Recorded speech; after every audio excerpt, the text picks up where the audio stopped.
Bom, meu nome é Thiago e depois desse vídeo você vai entender esse conceito de AI Economy. Com certeza você já ouviu alguém falar aí que dados é o petróleo do futuro, ou os dados são as commodities do futuro.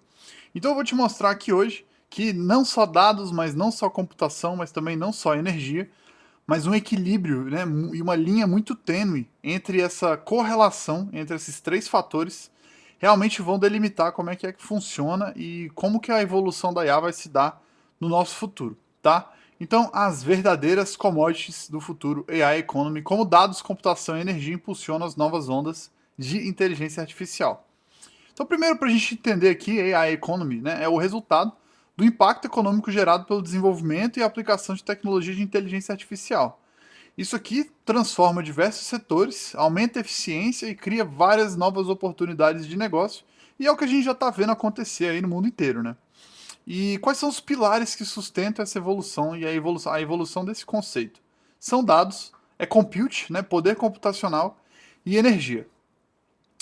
Aqui está a frase que a gente já viu, já está acostumado a ver, que dados é o novo petróleo. Né? Por que dados são tão importantes para quando a gente está falando de inteligência artificial? Primeiro que tudo que a gente vê aí de IA hoje só é capaz por causa de uma grandíssima quantidade de dados que foi massificada e entranhada dentro desses grandes modelos de linguagem, essas LLMs, tá? Então eles são essenciais para a gente treinar e melhorar os modelos de inteligência artificial e fornece a base necessária para que essas máquinas aprendam e tomem as decisões precisas. A gente tem aí alguns tipos de dados, né, dados estruturados, não estruturados em tempo real. Os dados estruturados são aqueles dados planilhados que a gente vê aí recebendo. Existem milhares de plataformas de dados, então assim, hoje em dia está tendo compra e venda de dados a valores absurdos. E a gente tem dados não estruturados, que são os dados aí gerais que tem na internet, que faz um processo chamado scraping, né? Então a gente tem ferramentas 24/7 hoje fazendo scraping de sites e plataformas como o Reddit, né, como plataformas como o GitHub de discussões. E todos esses dados eles estão sendo processados e treinados e ensinados para esses modelos de linguagem. E tem os dados em tempo real, que são sempre criados por nós, por mim e por você, dentro disso aqui que a gente está vendo nessa imagem, que são as nossas grandíssimas e queridíssimas redes sociais. Tá? E a Big Data ela tem um papel importantíssimo que junta exatamente isso, esses dados estruturados, não estruturados e os dados em tempo real, e essa grande compilação de dados treinada para dentro das LLMs. Compute. Compute é basicamente o motor da inteligência artificial. Então, quando a gente está falando de poder computacional, é a capacidade que uma máquina e uma nova modelo de linguagem ou um novo centro de dados tem de processar aquela quantidade de dados gigantesca. Assim, a gente está falando de terabytes e terabytes, assim, é muito dado. E a gente precisa de um computador, uma capacidade computacional muito grande para que possa se processar esses dados e fazer um processo de treinamento do modelo de linguagem com esses dados, né? Por meio ali do machine learning. Então é crucial para processar os volumes de dados e executar os algoritmos complexos de IA de forma eficiente. E a gente entende que para você conseguir processar uma quantidade maior de dados, você precisa de uma capacidade maior de processar esses dados, ou seja, a evolução da arquitetura da computação, que é o que explica justamente por que uma empresa como a Nvidia cresceu do jeito que cresceu nos últimos 2 anos e vai continuar crescendo, porque ela está meses, se não anos, à frente dos competidores deles. Tá? A gente tem aí a AMD, a gente tem a TSW, eu acho que é a de Taiwan. Então, assim, e a Intel está ficando muito para trás, que é uma grandíssima empresa de hardware, de poder computacional, que, cara, ela tá tendo problema em seguir esse novo mundo de inteligência artificial. Você vê que ninguém fala mais de Intel, né? E um grande player também, que já vem cozinhando isso há muito tempo, mas acabou de mostrar que ele tá aí para jogar esse jogo do hardware de processamento de dados para inteligência artificial, é a própria Apple, com os Apple Silicon, né? Que ela acabou de anunciar o Apple Intelligence, que é uma inteligência artificial que ela roda localmente dentro de uma Neural Engine que tem dentro do chip da Apple Silicon, dentro dos A17, eu acredito, e de todos os chips da linha M, né? M1, M2, M3. E agora o M4 que veio com o novo iPad. Então um fator muito importante é o High Performance Computing, que é isso que eu tô falando. E como é que você faz para você conseguir entregar para o público essa utilização e essa usabilidade dessas grandes plataformas? Por meio de cloud computing, né? Então, assim, você quando entra lá no chat GPT, você não está, obviamente, acessando. Então, como é que funciona? Você faz uma requisição, essa requisição ela vai em tempo real ser processada na nuvem, porque a nuvem nada mais é do que um data center que você acessa via internet, via conexão, e aí a sua requisição é processada nesse data center. Então esses data centers eles precisam de uma capacidade computacional muito grande para conseguir entregar para todos os usuários que estão utilizando no mundo inteiro em tempo real, né, 24/7. E qual que é a terceira commodity que eu falei? É power, né? Energia, que é o combustível dos sistemas de inteligência artificial. Os modelos de IA, especialmente os grandes, né, como o ChatGPT 4, 4o, que já estão aí em trilhões de parâmetros, eles consomem uma quantidade significativa de energia, tanto para treinamento como para a operação deles. Tanto que outro dia eu vi um estudo, não lembro nem onde é que foi que eu vi.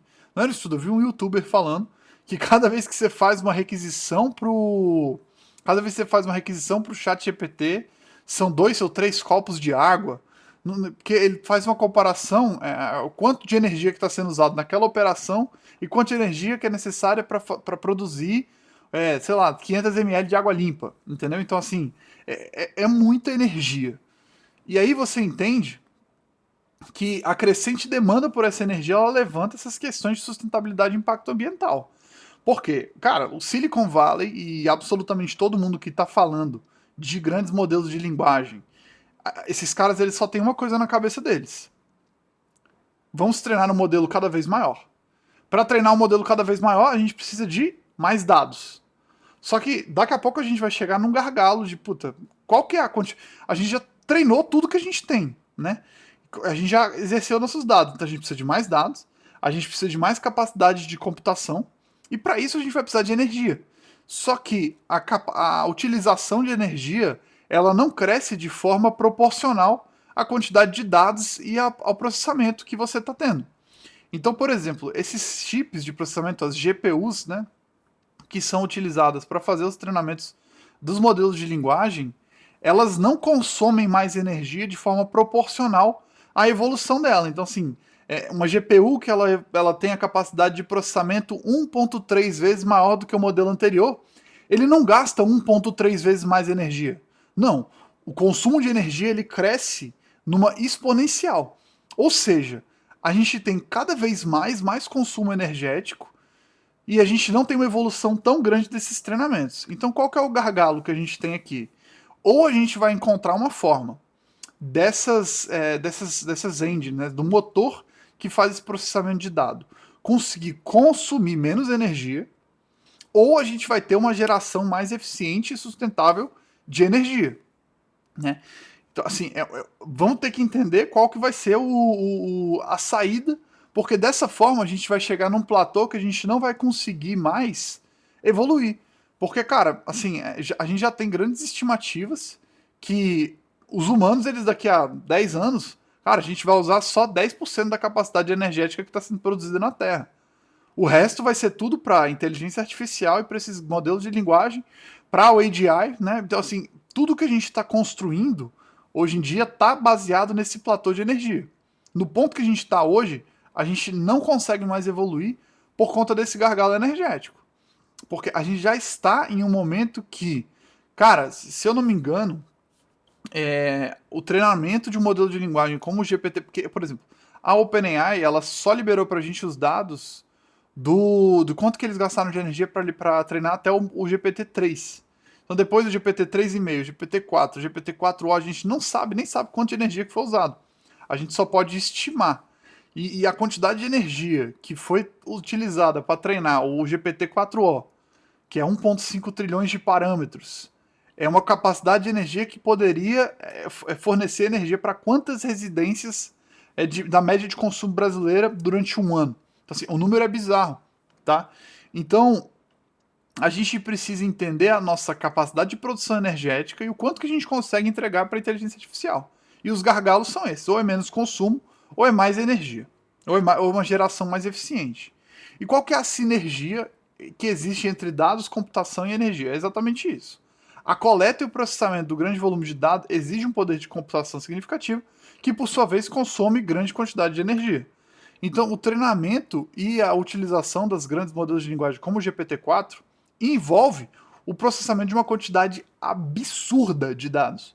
Basicamente, tudo que tem de dado aí dentro da internet disponível já foi treinado dentro do GPT, tá? Hoje em dia, para treinar os novos modelos de linguagem, como daqui a pouco a gente vai ver o GPT-5, o que a OpenAI está fazendo? A OpenAI está tendo que comprar dados de várias empresas. E é por isso que a gente entra também no gargalo de privacidade, no gargalo de, puta, mas e aí? As empresas elas estão começando a vender os dados só para treinar. Então, tá havendo esse mercado de compra de dados, e é por isso que a gente fala que é uma commodity do futuro, tá? E qual que foi a verdadeira virada de chave desses novos treinamentos, desses modelos de linguagem e a utilização desses dados? A gente vive num mundo que a gente já tem muito dado há muito tempo. Só que, até o momento que a gente está vivendo hoje, um pouco tempo atrás, a gente não tinha o que fazer com esses dados, o tratamento e a utilização dessas informações. E é justamente isso que fez os dados agora serem tão importantes. Porque se percebeu a infinidade de possibilidades que existem a partir do treinamento e do tratamento correto desses dados, né? Então, envolve uma quantidade absurda de dados para ser treinada. E esse treinamento, ele requer uma quantidade absurda de capacidade de processamento, né? Tanto que os novos modelos de linguagem eles já estão sendo treinados com os novos chips que foram desenvolvidos pela Nvidia esse ano, que é o famoso Blackwell, né? Que ele vem aí para substituir os chips anteriores.